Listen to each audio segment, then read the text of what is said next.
Bonjour à tous et à toutes, bienvenue dans cette 4e émission dont parle sport. Je suis toujours à la présentation, la semaine dernière c'était bien passé pour moi, du coup on va réitérer l'expérience. Je suis toujours accompagné de mes fidèles acolytes Antoine et Lucas, comment ça va ? Écoute, ça va, pas beaucoup d'heures de sommeil ces derniers jours avec le travail, mais on va essayer de se donner au maximum pour réaliser une très bonne émission. Comme d'habitude j'ai envie de dire. Ouais, on enchaîne les semaines compliquées là, c'est très intensif pour nous, c'est le cas de le dire, et pas beaucoup d'heures de sommeil, mais on va faire au mieux pour cette émission, et on est très content d'être avec toi. Je suis très content de vous accompagner. Joris est encore absent malheureusement. On se demande quand il va revenir. On va célébrer quand il reviendra maintenant. J'espère qu'il reviendra très bientôt, mais je sais qu'il regardera le replay de l'émission, il suit les notes. Exactement, il nous ramène tout ce qu'il faut changer et tout, il n'y a pas de souci. Pas de souci. On va tout de suite commencer cette émission, on va parler football. Tout de suite, c'est enfin fini pour la trêve internationale. Enfin, on va reprendre un peu les choses sérieuses. Vous avez quelque chose à dire ou pas pour cette trêve internationale ? Des choses à... C'est long, très long, les trêves internationales, c'est toujours un enfer à vivre, surtout dans cette période de l'année, on les a tous les mois quasiment, on a 2 matchs qui servent à rien pour aller jouer les îles Féroé et le Kosovo, rien contre eux, hein. Mais on se demande qui va gagner ce match, c'est comme si on se regardait des premiers tours de Coupe de France tous les mois, quoi. Donc c'est pas intéressant en termes de suspense, et du coup content que notre bon vieux football de club revient. Et en parlant de football de club, justement, t'avais quelque chose à dire ? Oui, en vrai, j'ai envie de dire, t'inquiète pas. Moi, autant faire ça sur 3 semaines complètes, à la mi-mars, un truc comme ça, plutôt que faire tous les mois, une coupure nette, ça casse la dynamique des championnats, des équipes qui performent bien en ce moment. Et même pour les joueurs et tout, ils enchaînent les matchs, ils carburent, ils finissent à plus de 60 matchs et tout, c'est intenable. Il y en a plusieurs qui ont communiqué là-dessus, il y a Van Dijk et tout, c'est plutôt tenable pour moi, je pense. Voilà. Ça, c'est une situation qui doit changer. Il y a plusieurs joueurs qui sont blessés. On en parlera aussi un petit peu après. Mais on va commencer d'abord les grands championnats qui vont reprendre. La Première Ligue qui reprend ce week-end. Moi, j'ai vu 2 affiches qui sont vraiment alléchantes. City Brighton et Chelsea Arsenal. Donc, si vous des mots à dire ou des pronos. On va commencer peut-être par City. Ouais. City Brighton, du coup City sont sur 2 défaites d'affilée.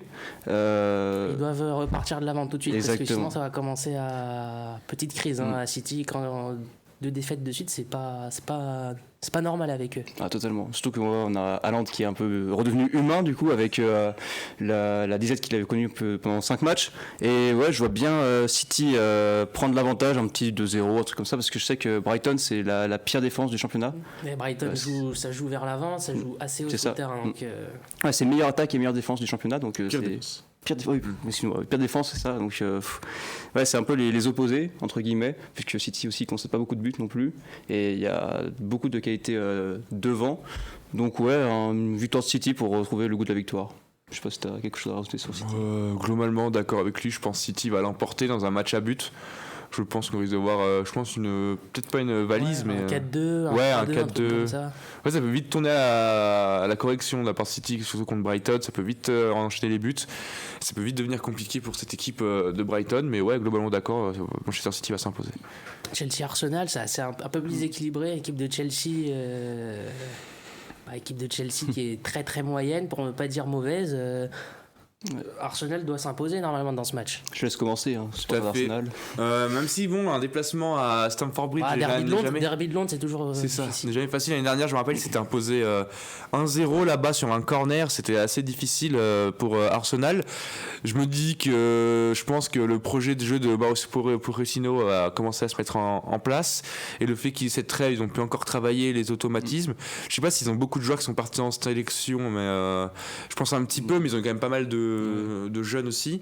Mais je me dis que cette équipe de Chelsea va essayer de tout faire pour aller chercher un score, mais je vois quand même Arsenal s'imposer dans la douleur, je pense par un but d'écart, je pense, parce que les Gunners ça tourne bien. Je sais pas si Bukayo Saka sera revenu pour ce match ou pas, ça risque d'être short, je crois, mais s'il est là, je vois pourquoi Arsenal ne pourrait pas aller s'imposer là-bas, eux qui sont actuellement co-leaders avec Tottenham. C'est vrai, et j'ai envie d'aller à contre-courant, et j'ai envie de donner Chelsea en fait. C'est très bizarre de dire ça. Et en fait, ils sont sur 2 victoires d'affilée contre Fulham et Burnley. Bon, certes, c'est quand même des mal classés, Mais en fait, comme tu l'as dit, le projet de Pochettino, il va prendre du temps à se mettre en place et tout. Et je sens que du coup, ils ont commencé à lancer une dynamique. Il y a Modric qui a enfin marqué, Jackson qui prend un peu son aise en pointe, et le retour aussi de Armando Brocha. Et beaucoup de retours de blessures, avec Badiachil, je crois, qui est revenu, ça y est. Ouais, je crois. Oui, parce que Dissassi est blessé, par contre, Badiachil, je crois, est revenu. Enfin, il y a beaucoup de blessés à Chelsea, et là, ils ont retrouvé aussi Rich James, plein de petits bons joueurs comme ça qui peuvent apporter une plus-value à l'effectif. Et je me suis dit, pourquoi pas, à Stamford Bridge, on les connaît, battre Arsenal, mais pareil, sur un match vraiment très serré, on les connaît, les derbies de Londres et tout, c'est souvent des matchs nuls. Donc, ouais, Chelsea d'un but, je pense. Ok, ben on verra qui aura raison de vous deux à la fin du week-end. On va passer à la Liga. Les deux cadors de la Liga, le Barça qui reçoit Bilbao et le Real qui se déplace à Séville pour affronter le FC Séville. Retrouvailles entre Sergio Ramos et le Real de Madrid. Un pronostic? Pour moi, le Real va s'imposer, je pense. Séville qui est en pleine reconstruction, qui a viré son entraîneur là, qu'il y avait depuis quelques mois. J'ai pas vu passer qui était. Ça parlait de Marcelino, j'ai vu. C'est Diego Alonso. Ouais. Ah oui, Diego Alonso qui sont allés chercher, je sais plus où. Je crois en Amérique du Sud, je crois. Ouais, il est uruguayen, je te dis un peu. Ils sont venus le récupérer, je crois, là-bas. Donc je vois pas Séville tout de suite avoir des résultats, surtout contre le Real Madrid, alors qu'il est arrivé pendant la trêve et tout. Je pense que ça risque d'être compliqué pour lui. Est-ce que tu sais où il est passé avant? Il vient de la sélection nationale de l'Uruguay. Ok, il a fait la Coupe du Monde. C'est ça, ouais, et puis il se fait virer après. Ouais, alors un grand palmarès, non, enfin un grand CV non plus. Ça. Mais ouais, je pense victoire du Real, difficile, 1-0, je pense. Ouais, avec un but de Bellingham à la 94e. Ouais, voilà, t'as déjà comme scénario, voilà, exactement. Ah j'ai rien à rajouter en fait parce que c'est le constat il est là quoi. Real ils sont premiers, ils dominent le championnat, même si des fois c'est vrai que ça joue à rien d'un but de Bellingham à la 95e. Et Séville comme tu l'as dit du coup ils ont viré leur entraîneur, c'est un peu la crise là-bas.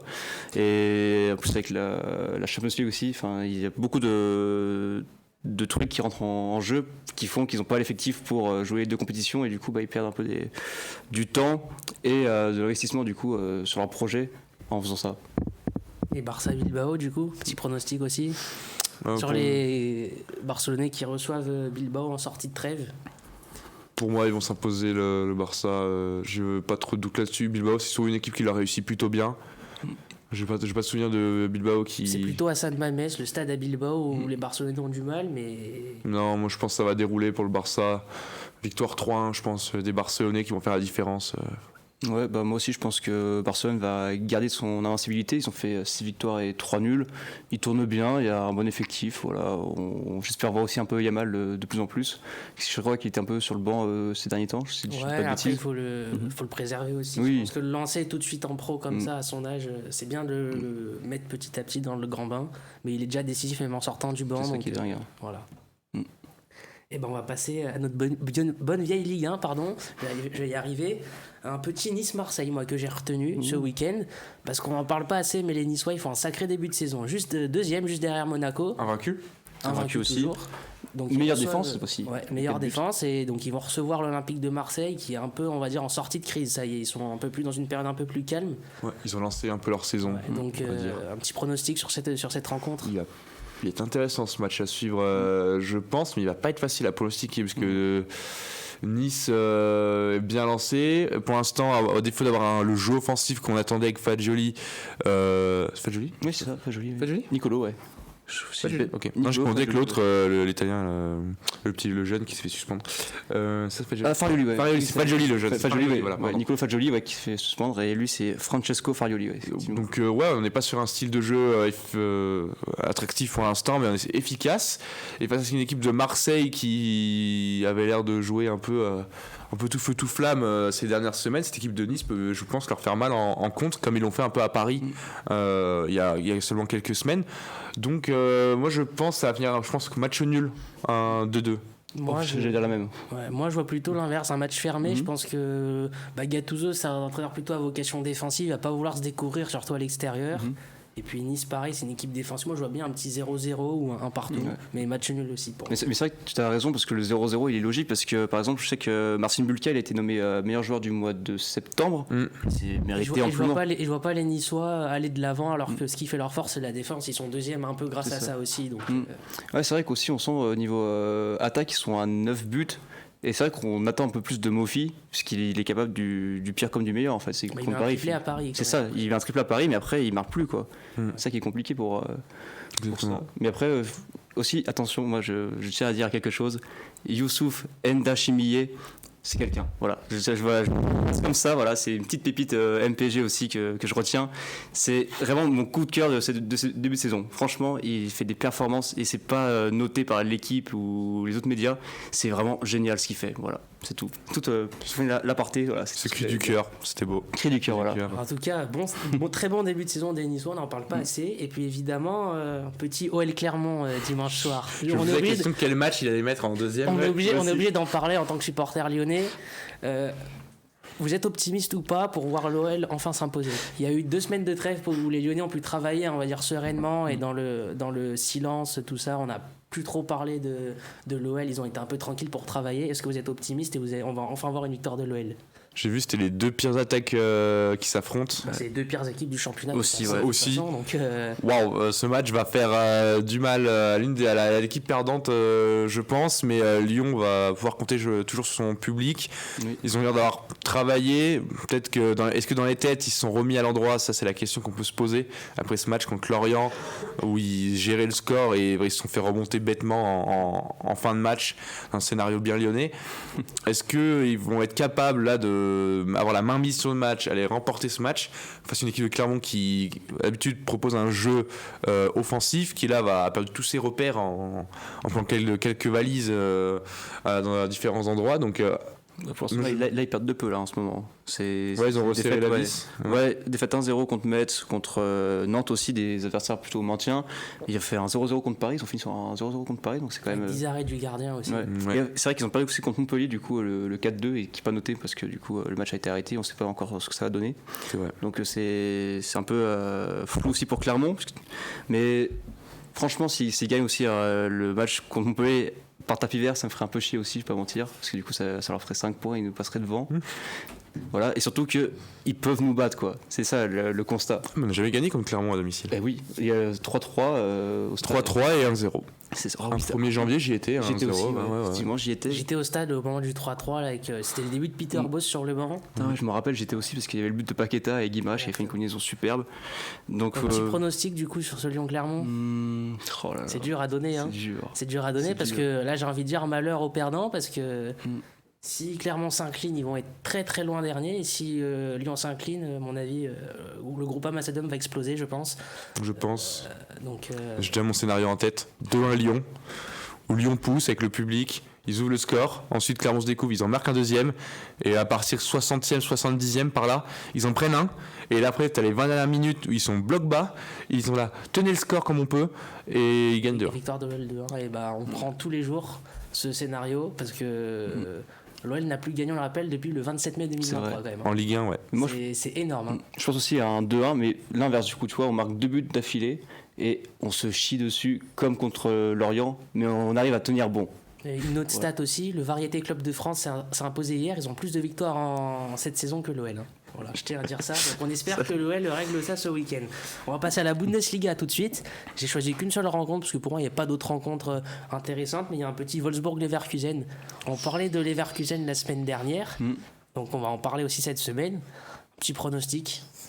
Leverkusen, déplacement à Wolfsburg. Favoris, mais à Wolfsburg ça va pas être facile. Wolfsburg qui tourne plutôt bien en ce début de saison. 7ème. 7ème, ils étaient mieux partis. 4 victoires, 3 défaites. Ouais, mais ils ont démarré par 2 victoires. Ils ont démarré victoire, défaite. Ouais, ils avaient 9 points en 4 matchs. Ouais, c'est que Wolfsburg est toujours pénible à jouer. On les connaît avec. J'ai oublié le nom de leur entraîneur. Niko Kovac. Voilà, j'allais dire l'entraîneur de Monaco, Niko Kovac. Une équipe qui va essayer de faire son jeu à domicile et face à Leverkusen. Attention à eux de ne pas se faire piéger en contre par cette équipe de Wolfsburg, mais je pense que Leverkusen va s'imposer quand même.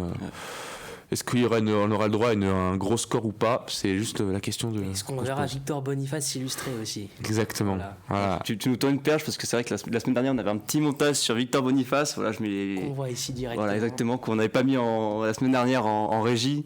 Et c'est parce qu'il y a eu des petits problèmes.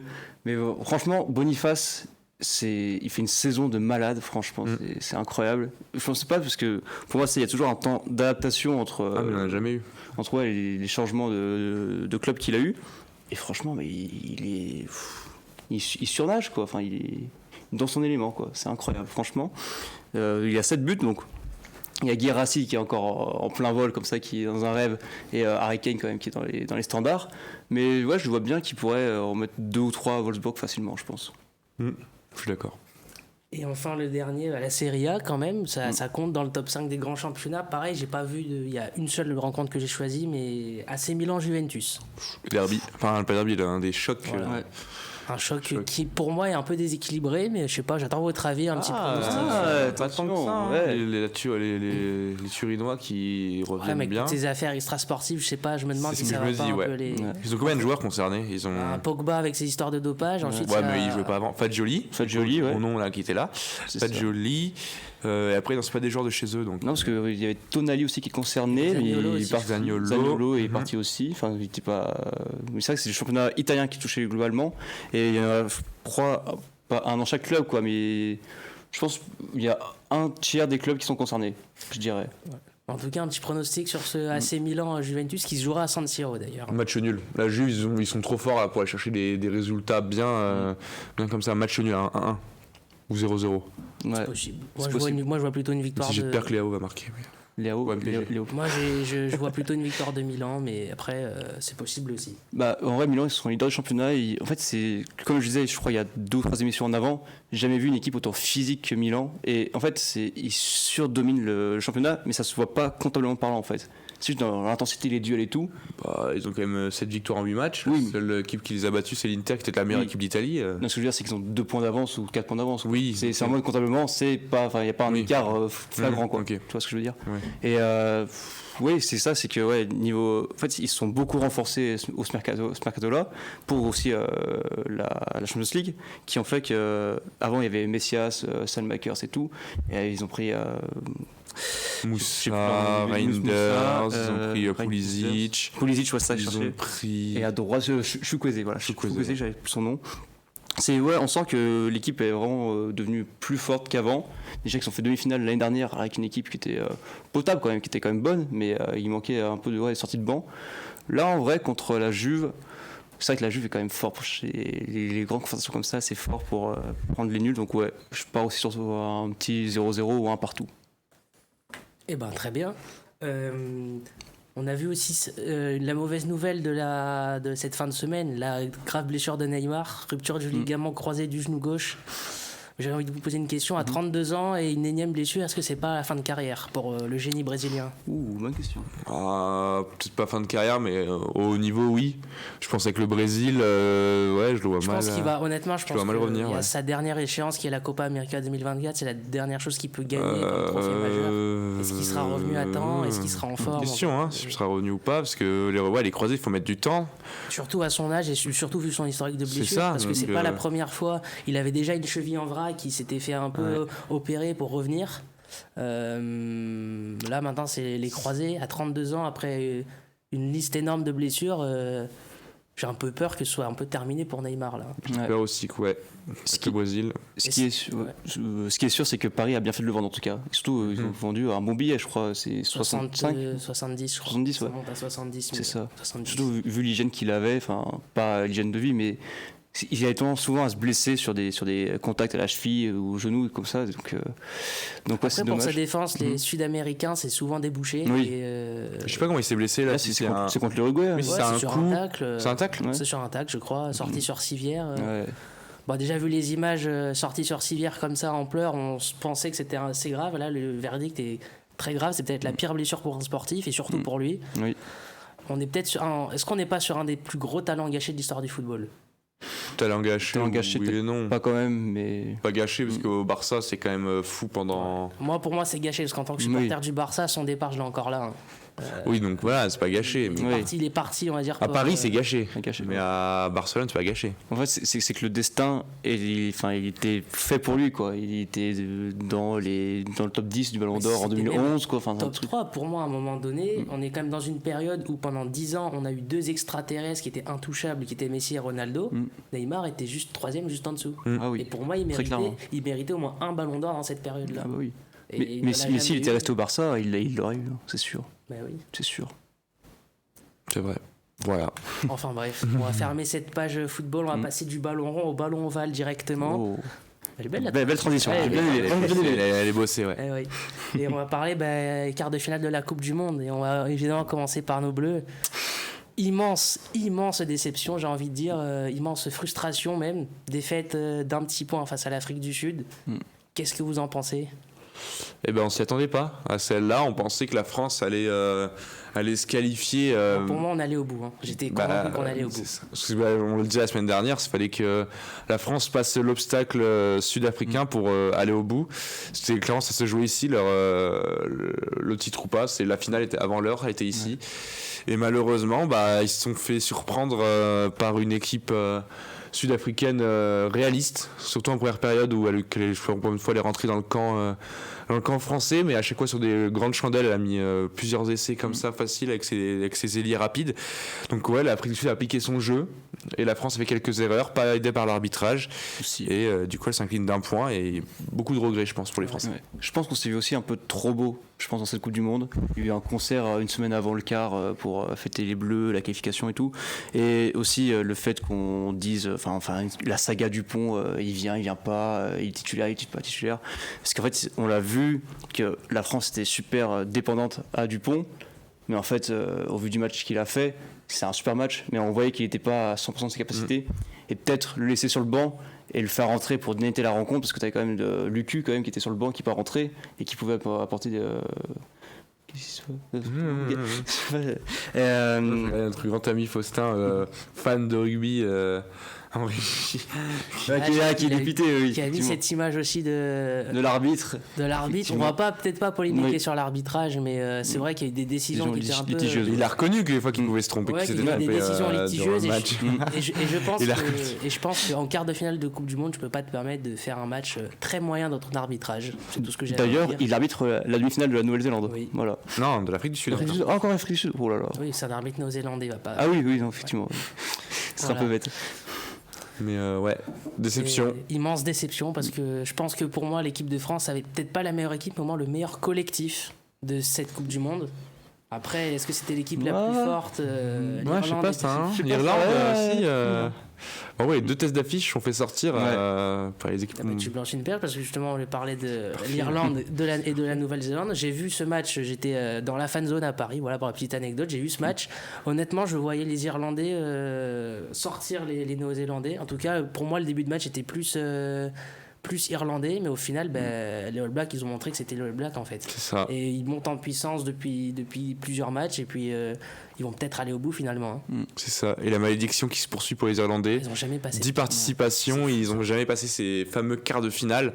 Alors qu'ils ont quand même une sacrée belle équipe, et c'est quand même fou de se dire que cette équipe d'Irlande n'est toujours pas rentrée en demi-finale, alors que d'autres équipes qu'on dirait moins prestigieuses le sont. L'Argentine par exemple. Les Fidji sont allés, je crois. C'est possible. Je crois. Est-ce qu'en régie, on peut me confirmer ça, spécialiste du rugby, les Fidji sont déjà allés en demi-finale de Coupe du Monde. Ouais, c'est ce que j'avais vu.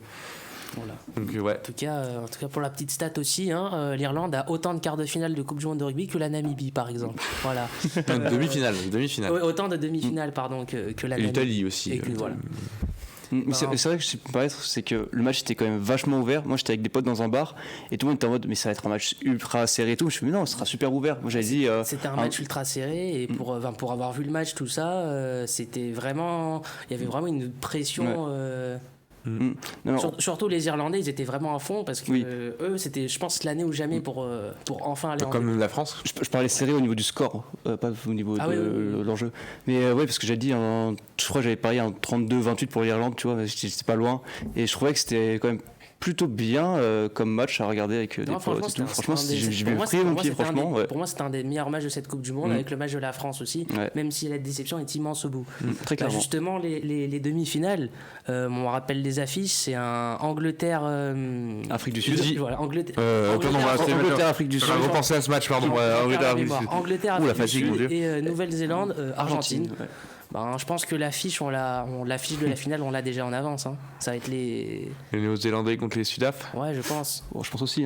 Ouais. À moins que les Anglais montrent les muscles et fassent la surprise et aillent en finale. Je sais pas ce que. Franchement, en tant que Français, c'est difficile de soutenir les Anglais, donc on va. C'est assez particulier quand même, les Anglais qui sont pas non plus flamboyants dans le jeu, qui ont battu les Argentins tactiquement en étant efficaces au pied. Là, les Fidjiens, le match des Fidjiens est frustrant. Vraiment, les Fidjiens leur donnent le match.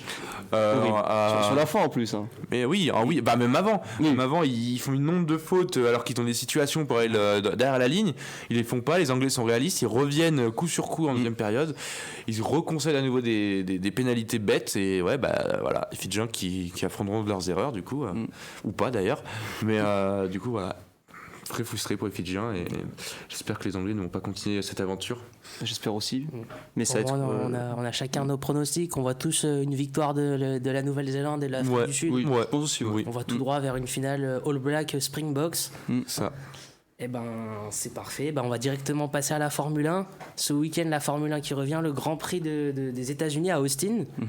Maintenant qu'on a notre champion du monde, on a aussi notre champion constructeur. Qu'est-ce qu'on peut attendre de cette fin de saison ? Voir si Mercedes va se faire doubler par Ferrari ou non au classement, j'y crois pas. Voir si Aston Martin va résister à McLaren, je n'y crois pas non plus. Et on va voir si une autre équipe que Red Bull peut aller chercher une victoire cette saison, et là j'y crois un peu plus. On verra bien. En parlant de Red Bull, justement, Sergio Pérez, qu'on voit tout en bas de ce visuel, Sergio Pérez en très grand danger parce que il y a des rumeurs qui arrivent comme quoi Sergio Pérez pourrait prendre sa retraite ou du moins prendre une année sabbatique parce qu'il perdrait son baquet, et on le voit mal aller soit à AlphaTauri ou soit c'est vrai. Soit aller ailleurs en fait. C'est soit il redescend à AlphaTauri, il faut un échange avec Ricardo, ou soit il prend sa retraite ou une année sabbatique. Là, donc Sergio Pérez doit marquer des points vite. Maintenant que Max Verstappen est champion du monde, il doit se montrer vite maintenant, ou sinon ça va sentir mauvais pour lui. T'as raison, c'est la grosse actu de la semaine en fait, parce que en fait, les médias ont relayé qu'il y aurait une potentielle retraite de Sergio Pérez annoncée devant Stéphane au Mexique. Du coup, j'ai fait du Mexique qui sera dans 2 semaines. Est-ce que ce sera une retraite définitive, ou est-ce que ce sera juste une année sabbatique, le temps de retrouver un baquet? Pas sûr qu'on le rappelle comme un Alonso. C'est ça. Il a déjà 34 ans et tout. Et surtout, Sergio Pérez et Alonso dans la même phrase, on est presque du blasphème là. Sergio Pérez. Et c'est pour ça. Tu dis qu'il a une retraite provisoire, mais. Oui, mais on verra. Est-ce que lui a encore l'espoir d'avoir un baquet mais il pourra avoir l'espoir autant qu'il veut, mais pas sûr que quelqu'un le rappelle. Je sais, mais est-ce que lui va faire le choix de s'arrêter définitivement ou juste de prendre une année sabbatique? On sait pas. Personne n'est dans sa tête, donc on sait pas ce qu'il choisira. Mais en tout cas, il est en très grand danger. Ça, niveau retraite, ça va être compliqué. Et surtout que je pense que, comme tu l'as dit, être reversé chez AlphaTauri, je pense que c'est pas possible parce qu'il y a beaucoup de jeunes qui toquent à la porte. AlphaTauri récupère Pérez. C'est Lawson qui a été très bon pendant son intérim. Là, il a fait 3 ou 4 Grands Prix, je ne sais plus. 4 Grands Prix, 4 Grands Prix. Il était très bon pendant son intérim. Clairement. Donc on voit pas AlphaTauri mettre Sergio Pérez et bloquer aussi.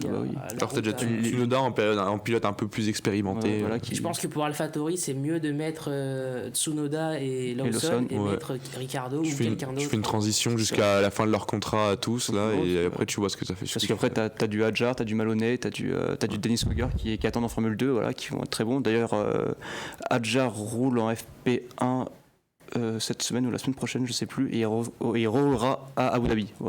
Donc ça montre aussi qu'ils ont envie de développer les jeunes pilotes plutôt que faire un peu une écurie un peu sœur. Même si on a vu un peu les trucs de sponsoring et tout, ils veulent faire une équipe un peu sœur et se détacher du rôle de seconde junior, exactement. C'est ça. Donc à voir, mais c'est vrai que je pense que pour moi Pérez il prend une retraite définitive. Voilà. On verra. Et le visuel a disparu, mais on a aussi une équipe américaine qui va être concernée, du coup, l'écurie Haas. C'est ça. Et Logan Sargent qui est aussi en grand danger chez Williams. Il est à domicile. Il aura l'occasion aussi, puisque le Grand Prix de Las Vegas n'a pas encore eu lieu, mais il aura plusieurs Grands Prix à domicile pour s'illustrer. Lui aussi doit marquer des points, parce que sinon sa place risque d'être en danger à Williams. Albon, lui, il est tranquille. Williams, à Albon c'est tranquille, mais Sargent, il n'est pas sûr d'avoir un baquet encore en 2024 et il doit marquer des points, il doit profiter de cette fin de saison aussi. Il doit finir les courses déjà, ce serait déjà pas mal. Oui. Ne pas casser la voiture une fois par week-end, ce serait déjà un joli progrès, je pense. Mais Logan Sargent, moi j'y crois, Logan Sargent. Je pense que cette première année, il n'y a pas eu que du mauvais. Non, du tout. Hormis ces quelques casses, il y a eu quelques coups d'éclat, on va dire. Notamment, si on arrive en Q3 à Singapour, je crois. Non, je sais plus, c'est ou celui de Grand Prix d'avant, Singapour. Grand Prix d'avant Singapour. Donc, j'y crois. À Monza, je crois. C'était Monza, oui, c'est ça, c'est Monza. Et j'y crois, moi, pour Logan Sargent. Et j'aimerais bien le revoir l'année prochaine. Ouais. C'est vrai parce qu'il fait 2 Q3 consécutives à Zandvoort et à Monza, sauf qu'à Zandvoort, il fait une erreur bête et il finit pas le Grand Prix. Et à Monza, il finit 11e ou 12e, je crois. Enfin, il n'a toujours pas de points. Mais j'ai vu la stratégie de Williams, en fait, c'est que James Valls, le team principal, il met tout en œuvre pour le développer, en fait. C'est qu'ils ont vu les pilotes payants, ça marche pas, et que là, c'est leurs propres jeunes pilotes qui sont formés depuis 5 ans. Ils sont là pour l'aider à se développer aussi en tant qu'homme, en tant que meilleur pilote de course. Et en même temps, tu lui donnes Alex Albon en concurrent, Alex Albon qui est quand même un super pilote, qui mérite un meilleur baquet. Donc c'était compliqué aussi à Sargent de se faire comparer à Albon, parce qu'Albon le bat quasiment à chaque fois. Je crois qu'il y a un truc 14-2, un truc comme ça. Donc c'est des stats qui sont pas gratifiantes pour Sargent. Après, je vois pas qui Williams pourrait chercher dans les autres écuries. Il y aurait Mick Schumacher forcément, mais Drugovich, oui, effectivement Drugovich. Je serais Drugovich à la guerre, mais ouais, peut-être pour cher aussi, mais j'y crois pas trop non plus. Voilà. Bon, en tout cas, on verra bien ce qui va se passer dans cette fin de saison de Formule 1. Il y a un peu moins d'enjeux, du coup, on sait qui est champion, on le savait depuis le début de saison qui allait être champion, mais il y a un peu moins d'enjeux. Par contre, McLaren, qui réussissent à prendre la victoire en course au sprint à Singapour, puis podium et tout, c'est quand même assez dingue de voir leur évolution depuis Bahreïn. Et je me dis, ils ont fait jeu égal avec Red Bull à Singapour. Bon, certes, parce que Red Bull n'a pas développé la voiture depuis janvier, mais est-ce que, par exemple, je vous pose une question, je me permets, vous pensez que McLaren peut prendre des victoires à Red Bull en course normale cette saison, ouais, sur les Grands Prix qui restent? Austin, Mexique, Las Vegas. Je pense, une comme à Ferrari. Pas plus qu'une, mais je pense une aussi, je pense. Okay. Norris ou Piastri? Norris. Norris aussi. Enfin, la première victoire de Norris, ce serait beau. Hein. Ah oui, parce que Norris, c'est vrai qu'on attend toujours sa première victoire. Enfin, voilà pour cette partie Formule 1. Et il est temps pour moi d'introduire la nouvelle nouveauté de On Parle Sport. On a un petit nouveau avec nous qu'on a recruté hier soir, Sébastien. Sébastien. Ah mais c'est le cas, mais oui, c'est le cas. Il faut être très honnête avec les gens. Sébastien, ça va, Bastien? Ça va très bien, toi? Ça va très bien. On te souhaite tous la bienvenue sur On Parle Sport. Bah, ravi d'être là. Et tu vas nous faire une chronique sur le e-sport, c'est ça? C'est ça, l'e-sport, donc en résumé, le jeu vidéo et la compétition. Donc tout ce qui existe, qui s'inspire des codes du sport traditionnel, hein, donc ça explose de plus en plus ces dernières années. Et surtout que là, on a une grosse actualité en ce moment, c'est que les mondiaux de League of Legends, donc un jeu d'arène en 5 contre 5, donc la scène e-sport la plus importante à l'heure actuelle, ont commencé la semaine dernière. Et ce jeudi, c'est le deuxième tour des mondiaux qui ont commencé en Corée du Sud. C'est les 32 meilleures équipes qui ont fait le déplacement pour la plus grosse compétition de l'année, tous jeux confondus. On estime l'année dernière le pic de téléspectateurs pendant la finale à peu près 1,5 million, ce qui est assez impressionnant. Sans compter les Chinois qui, eux, regardent sur des sites très particuliers, mais dont on ne peut pas avoir les chiffres. Pendant toute l'année, c'est les équipes de chaque région qui se sont affrontées pour qualifier leurs champions. Donc l'année dernière, c'est les Sud-Coréens de DRX qui ont remporté le titre aux États-Unis. Et coup du sort, on les voit juste derrière. Coup du sort, ils ne sont pas de la partie en 2023. Ah ouais? Pourquoi? Très mauvaise saison régulière, beaucoup de défaites et des changements de joueurs qui n'ont pas été très judicieux. Un mercato assez hasardeux qui fait que cette année, ils ne font même pas partie des qualifiés de leur région. Du coup, ils ne représentent pas la Corée du Sud, c'est ça? Alors là-dessus, c'est un format assez particulier, vu que chaque équipe concourt pendant toute l'année au sein d'une région. Donc il y a la région européenne, la LEC, la région nord-américaine, la LCS, les continents, et chaque région va envoyer un certain nombre de concurrents. Donc, ça va être pour les régions majeures, donc c'est-à-dire l'Europe, l'Amérique du Nord, la Chine et la Corée. C'est 4 équipes qui sont envoyées. Pour les régions mineures, ça varie entre 1 et 3 équipes. Ok, donc la Corée va envoyer 4 équipes. La Corée envoie 4 équipes, les Chinois envoient 4 équipes, les Européens ont envoyé 4 équipes. Les Japonais aussi envoient 4 équipes. Les Japonais n'en envoient que 2. Ah, ils en envoient que 2. Le Japonais, je sais qu'il y a il y a un gros engouement autour des jeux vidéo aussi. Il y a un très très gros engouement, mais c'est pas une équipe qui performe particulièrement, donc ça se fait vraiment au mérite. Une région qui va particulièrement briller l'année précédente va pouvoir envoyer plus de concurrents sur les mondiaux, donc vraiment cette grande scène. Comme on voit juste derrière, il y a un nombre incalculable de personnes. C'était en stade. Ça, c'était le MSI, donc un autre tournoi international. Mais en parlant, si je peux me permettre, en parlant de stade, j'ai vu qu'il y a la K-Corp qui va quand même se construire un stade à lui-même. Donc c'est quand même fou que l'engouement que prend le e-sport. Aujourd'hui, tu as une équipe qui se construit une arène à elle, en fait. Vraiment une équipe qui est une équipe française qui brille notamment par ses fans sur les réseaux, qui arrive à concourir au sein d'un stade au niveau de l'année. C'est vraiment quelque chose d'incroyable. Mais du coup, pour revenir sur ces mondiaux, après une semaine de play-in, donc un format qui se rapproche vraiment du basket, c'est les Suisses de BDS qui ont réussi à se qualifier pour la grande scène. Donc là, on voit toutes les équipes qui ont réussi à se qualifier. Donc on voit les équipes coréennes, nord-américaines, européennes, chinoises et une équipe vietnamienne qu'on peut voir GAM au troisième match, qui est une équipe vietnamienne qui a réussi à se qualifier via les play-in justement.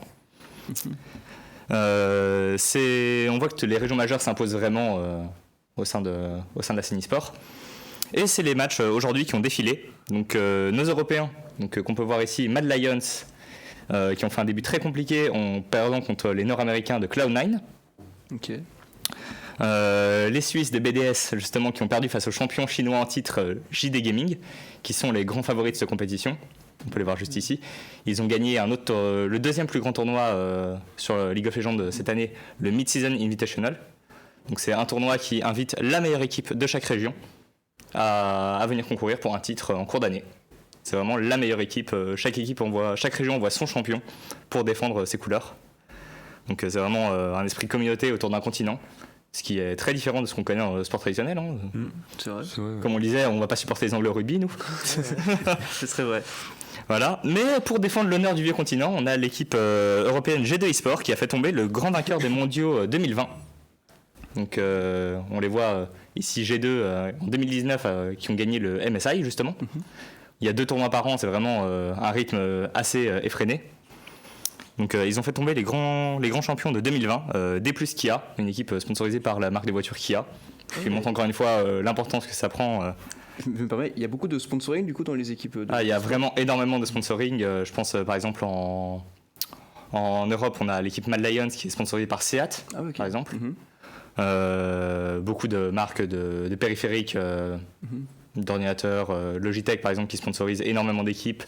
La marque Razer aussi qui fait des périphériques. LDLC aussi, je crois qu'il y avait une équipe e-sport. LDLC avait une équipe e-sport qui a fermé cette année, qui ne concourra plus l'année prochaine en France, mais elle était affiliée à LDLC et à l'OL en même temps. Oui. C'était. Et je crois aussi il y avait Renault qui sponsorisait Vitality, je crois que ça se fait plus. C'est ça. Ouais. Je sais plus si le sponsorship est encore d'actualité, mais oui, ils les ont sponsorisés pendant un moment. Okay. Et du coup, si on peut avoir l'arbre en régie. Comme on voit, chaque équipe, on a 16 équipes qui ont atteint ce deuxième tour, le Swiss Stage, et les 8 meilleures équipes se qualifieront pour un arbre éliminatoire qui définira l'équipe championne du monde 2023. Donc on retrouve vraiment ce système un peu très inspiré du basket au final. On retrouve toujours ces aspects best of 1, best of 3, best of 5 qui vont être le nombre. C'est un peu le même format que les playoffs NBA où c'est le premier contre le 8e, les deuxièmes. C'est ça, c'est exactement ça. Okay. C'est exactement ça pour les playoffs. Comme on voit, c'est chaque équipe qui remportera 3 matchs. Et donc en fait, plus tu termines haut en saison régulière, plus tu as l'avantage. Plus on est sûr d'affronter des équipes un peu plus faibles. Parce que j'allais dire l'avantage du terrain, même s'il n'y a pas de. Il n'y a pas d'avantage du terrain, mais on est sûr d'avoir des équipes un peu plus accessibles en termes de niveau. Okay. Enfin après, ça reste les meilleures équipes du monde. Donc aucun match n'est accessible. Donc oui, à la fin de ce Swiss Stage, du coup, chaque équipe qui aura gagné 3 matchs en tout, peu importe le nombre de défaites, il faut gagner 3 matchs. Donc si on en perd 3, on est éliminé. Si on en gagne 3, on avance au prochain tour. C'est les 8 meilleures équipes qui accéderont à un arbre final pour définir un champion du monde 2023 et remporter $500 000. Donc C'est une somme assez conséquente. Tandis que les 8 autres gagneront juste un aller simple vers l'aéroport pour rentrer à la maison. Et retenter leur chance l'année prochaine. Et il y a juste une dernière chose à ajouter, c'est que la dernière fois qu'une équipe européenne a gagné les mondiaux, c'était en 2011. Ah oui. Avec Fnatic, ce qui prouve l'importance des équipes asiatiques aujourd'hui. Qui domine. Ouais. Depuis 2011, trois nations ont remporté les mondiaux. La Corée du Sud, la Chine et Taïwan. D'accord, j'allais dire Japon, moi. Non, Taïwan. Ok. Sur une année un peu... c'était en 2013 où Taïwan a remporté les championnats du monde. Et la dernière fois que l'Europe a gagné un titre international autre que les mondiaux, c'était ce fameux Mid-Season Invitational en 2019. Voilà, avec cette image. D'accord. Ok. Et j'avais vu un peu dans l'actu, il y avait Carmine du coup qui s'est qualifié au LEC. Est-ce que tu peux en parler un petit peu ? La LEC, c'est la grande ligue européenne, donc, qui se base sur les meilleures équipes d'Europe issues de ce qu'on appelle les ERL, les ligues régionales européennes. D'accord. Donc, par exemple, en France, on a la LFL, la Ligue française. Il y a la Superliga en Espagne, la Prime League en Allemagne. Voilà, et les meilleures équipes peuvent racheter les places des moins bonnes équipes de Ligue européenne pour réussir à s'imposer dedans. Et c'est la Carmine, notre grande équipe française, fondée par le streamer Kameto, qui a réussi à prendre sa place en rachetant le slot d'une équipe nommée Astralis, qui a fait des très mauvais résultats cette saison. Donc, qui a réussi à monter d'un cran vers la grande scène pour réussir à s'imposer. Et donc la LEC, c'est une ligue fermée en fait. C'est une ligue fermée. Ouais, c'est ça. Et c'est un peu comme c'est un peu comme la Ligue des Champions du e-sport. En fait. C'est exactement ça. Voilà. Donc ça c'est le roster. Ça c'était le roster de l'année dernière. D'accord. Mais qui a changé du coup entre temps. Qui a changé. Okay. En gardant toujours les mêmes bases de Saken, un joueur qui est là depuis le Kameto en fait joue pas dans. Kameto c'est le propriétaire de l'équipe. Ah, mais je pensais qu'il jouait aussi. Non, c'est le propriétaire de l'équipe et je pense que si on mettait Kameto en LFL, ça serait pas terrible. C'est comme si on m'envoyait moi en Ligue des Champions. Je sais pas ce que ça donnerait. Mais oui, c'est vraiment une avancée pour l'e-sport européen, vu que c'est l'équipe qui a la plus grosse fanbase. C'est une équipe qui se fait connaître notamment par ses fans via les réseaux. C'est la première équipe qui a vraiment eu des ultras, une association d'ultras qui rentre en Ligue européenne, donc, sur la grande scène. Blue Wall, si je dis pas de bêtises. Le Blue Wall, c'est ça. Okay. Après, ces associations d'ultras commencent à arriver de plus en plus, notamment en France, parce qu'on est très inspiré notamment par la Ligue 1 et les grandes associations d'ultra du foot. Donc il y a par exemple l'Égide qui est l'association d'ultra d'une team nommée Aegis. Okay. Il y a les Hornets qui sont l'association ultra de Vitality. Ah oui. Il y a pas mal de choses qui sont en train de se jouer autour des fans, notamment en France. Et c'est très important de voir un peu ces codes traditionnels, ces codes du sport traditionnel qui arrivent dans l'e-sport. Bien. Bah, merci beaucoup Bastien pour c'était hyper cool. Ta chronique. C'est une petite nouveauté qu'on a ajoutée à l'émission. C'est bien de parler du e-sport parce que ça arrive de plus en plus de toute façon ça fait partie aussi du sport, donc on parle sport et maintenant on parle e-sport avec toi, donc merci pour ta chronique et puis tu reviens quand tu veux. Ok, bah merci beaucoup. Pas de soucis. Et du coup, c'est la fin de cette émission, mais pas vraiment, parce qu'on ne peut pas finir. Tu m'as fait peur. Finir l'émission sans le traditionnel quiz. Comme je l'ai dit cette semaine, je vous ai préparé un petit quelque chose, un spécial foot. Oh là là. C'est pas juste des questions simples, c'est un devine la carrière. Oh là là. Devine la carrière. Wow, faut que je branche le cerveau alors. Voilà. Ok. Donc, bien, j'aime bien. Donc il y a 5 joueurs. J'ai sorti 5 joueurs. J'ai ici donc la liste des clubs qu'il l'a fait. Donc moi je vais dire la liste des clubs, vous allez devoir me dire le joueur, tout simplement. Okay. Enfin, vous connaissez les règles du devine. Ouais. Tu finis la carrière et on dit la réponse ou on peut te couper ? Vous pouvez me couper la parole. Et après l'autre elle a pris aussi, il se trompe. C'est ça. L'autre elle a pris aussi. Ok, donc on a toutes les règles, c'est bon. Et si on s'est trompé chacun une fois, là on repart comme on veut. Ouais. Oui, vous avez... Ok, non. Allez, vendu. Ok. Il y a 1 point par joueur, je vais pas peut-être le dernier on verra en fonction des résultats. Peut-être je mettrai à 2 points parce que le dernier est bien dur. Je suis bien content du dernier. Vous êtes prêts ? Ouais. On est prêts. Alors, joueur numéro 1, Milan AC, Dijon, Lille, Monaco, Saint-Étienne, Dortmund, Aubameyang. Oh putain, ouais. Aubameyang. Bien joué. C'était dans l'ordre ? C'est dans l'ordre. Formé à Milan, ensuite il a fait des prêts à Dijon, Lille, Monaco, et ensuite Saint-Étienne, Dortmund, Arsenal, Barça, Chelsea, et maintenant l'OM. Ok. Donc 1-0 pour Antoine. Deuxième joueur, celui-là il est un peu plus facile. Benfica, Atlético, Chelsea. Joao Félix. J'ai un petit doute. Non, ça va. ça, Ouais, c'est ça, ça. Joao Félix. Un partout, égalisation de Lucas. Troisième joueur, Danubio, Palerme, Napoli. Cavani. Oh Oui, bien ouais. Edinson Cavani. Là, Deux points à pour- Palerme, il n'y en a pas 36 000. Ouais. Soit Dybala, soit Ouais, ça. Cavani. Donc. J'avais Ouais. 10 balles en tête, j'attendais si c'était Napoli, Juventus ou pas. PSG, Manchester United, Valence, et maintenant il joue à Boca Juniors. Voilà. Quatrième joueur. Donc ça fait 2-1 pour Ouais. Quatrième joueur. Grenoble, Istres, Tours, Marez. Delors. Montpellier. Ah Non. merde. Attends, Marez ou Delors? Ou Non, les deux. c'est Aucun des aucun deux. des Donc deux. on repart en. On repart. Donc je repars du début. Oui, je veux bien que je regarde du début. Grenoble, Istres, Tours, Montpellier. Giroud. Oh Bien. non, à Tours, j'allais réagir. Ouais, ça en fait j'avais un doute, mais parce que Delors a joué à Tours aussi, je Il pense. a fait ensuite Arsenal, Chelsea, Milan. Voilà. Donc ça fait 2-2. Égalisation. Et Oh là celui-là, là. Je savais même pas qu'il avait joué à Is. Je savais qu'il était formé à Grenoble, Giroud. Ouais, Grenoble, j'avais aussi, Ouais. mais ouais, bon, du punaise. coup, le dernier, on le fait à un point. De toute façon, vous Oui, avez- il change rien. Donc, Celui-là, il est bien dur. Ouh là là. Donc j'espère Oh que, oui. j'espère que vous n'allez pas trouver au bout du deuxième club parce que sinon je serais un peu dépité. Mais celui-là, je suis allé le chercher un peu loin, donc celui-là, il est bien dur. Alors, Bahia, Benfica, Besiktas, Guangzhou Evergrande, Quaresma. Al Nasser. C'est pas Quaresma. Ah, attends. Je l'ai, putain. Attends, t'as dit oui. Anderson Talisca. C'est Anderson dégoûtes. Talisca. Oh, je l'ai. Et Je c'est l'avais. Lucas qui s'impose. Oh non, je l'ai. Ah Non. 2-0 pour moi au face à face. Et c'est quand t'as dit Bahia, je dis ah c'est un Brésilien. Et toi, quand t'as dit Quaresma, je fais putain, je suis sauvé. Carrière assez particulière, Ça, c'est vrai. Anderson Talisca. Oh, le quand même. Guangzhou. Enfin, le Besiktas Guangzou, j'ai mince. J'ai dit non. Ouais. Ça, Celui-là, c'est- je suis allé chercher loin celui-là. Que Benfica Besiktas, ça aurait pu être Ouais. Quaresma. Parce qu'il avait fait. Ah, ça, vas-y. Ah, c'est possible, mais non, c'était bien Anderson Talisca, le coéquipier de Cristiano Ronaldo. Et bah, Lucas, tu t'imposes, t'es content. Let's hein. go. Ah, je suis content. Une deuxième fois contre Antoine, là, ça fait plaisir. Je suis effondré. Et ben voilà, c'est la fin de cette émission. Du coup, on close cette émission sur cette victoire de Lucas dans ce quiz traditionnel. C'était la fin donc de cette quatrième émission. Déjà, ça va vite. Quatrième émission dont on parle sport. Merci à tous de nous avoir suivis. Grand merci encore à Bastien pour sa chronique. Grand merci aussi à Faustin et à Madeleine qui remplacent Lou en régie. Donc merci Madeleine pour sa première. Et merci à vous de nous avoir suivis. Et on vous souhaite une bonne journée, une bonne semaine. bonne semaine. Et à très bientôt sur On parle sport. Salut. La vérité.